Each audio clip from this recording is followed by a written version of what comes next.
Yo, what's going on, everyone? Welcome to my channel here.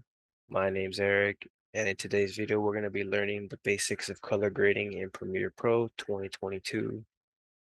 So, there's three steps that I want you guys to pay attention to. Step one, we're going to start off by correcting the exposure.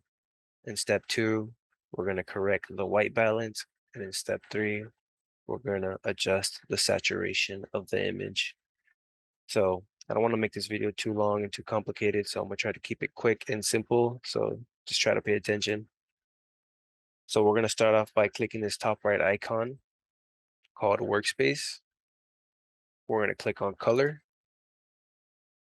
That's gonna bring us to our color workspace where we can then start color grading and doing color correction. Next thing I want you guys to pay attention to is the Lumetri scopes here on the top left of the screen. I like to use these three scopes here. This top left is called the Waveform Luma. This bottom one is called Parade RGB, and this top right is called the Vector Scope. So let's start off with step one, which is correcting the exposure. First thing we're going to do here is go to the curves, go to RGB curves, and we're going to make an S curve here so that we bring down the blacks and we boost the highlights, just like that. Next thing we'll do is go to basic correction, and we're only going to use the blacks, whites, shadows, and highlights. We're going to start off with the blacks here, and we want to pay attention to the waveform.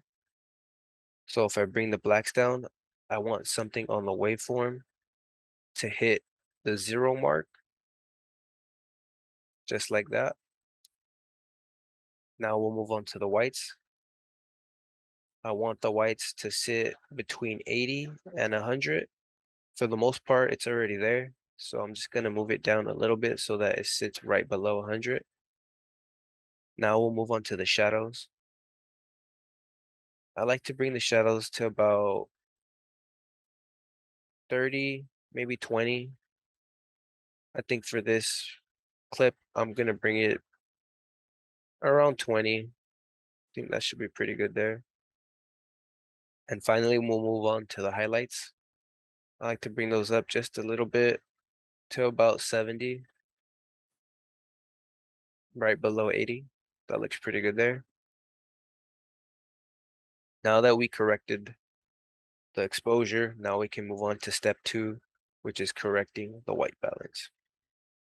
So if we go to the basic correction again, we can correct the white balance either by clicking this here, this turkey baster, and clicking on a white pixel. However, there's not really a white pixel here. So if I were to click on like the sun, for example, it might make it too cool, and that's not what we want. So we can either do that or fix it using the temperature slider and tint. So I think for this clip, we're going to do that. So if we look at the RGB parade here, we can see that the blue is elevated higher than the green and the red, and that's not what we want. What we want is to neutralize each color so that they sit evenly with each other. So we can do that by making this image more warmer. So it's going to bring that blue down, and it's going to lift the red. I'm actually going to bring the green a little bit more down. And I think right there, that's pretty good. So if we look at the RGB parade, we can see that the red, green, and blue are all pretty much equal with each other. That means that we corrected the white balance. Now we can move on to step three, which is adjusting our saturation. So I like to start off in the curves and go to hue saturation curves. And I only like to use the hue versus sat just for the basic color grading. And what the hue versus sat does is that you can pick each color individually and increase or decrease that color's saturation. So if I were to click this tool here, the turkey baster, and click on the sun, it would give me that color. I could then either increase saturation or decrease. I think for this one, I'm going to increase it a little bit. Never want to go too much. You want to pay attention to the vector scope here and make sure that the color saturation does not pass these borders here. That means that that color will be oversaturated, and that's not what you want. So a little goes a long way. If I were to move it really up, it would go past that border.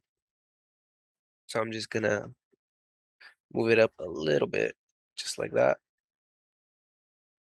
Then I'm gonna get these blues here and lift them up a tad bit as well. Say about there. That looks pretty good. Those are pretty much the 3 steps that you want to follow when color grading.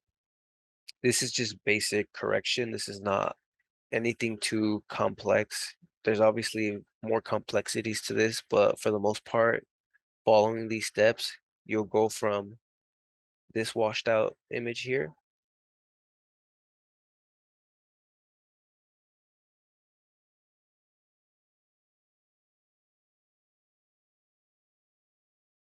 to this nice crispy image here.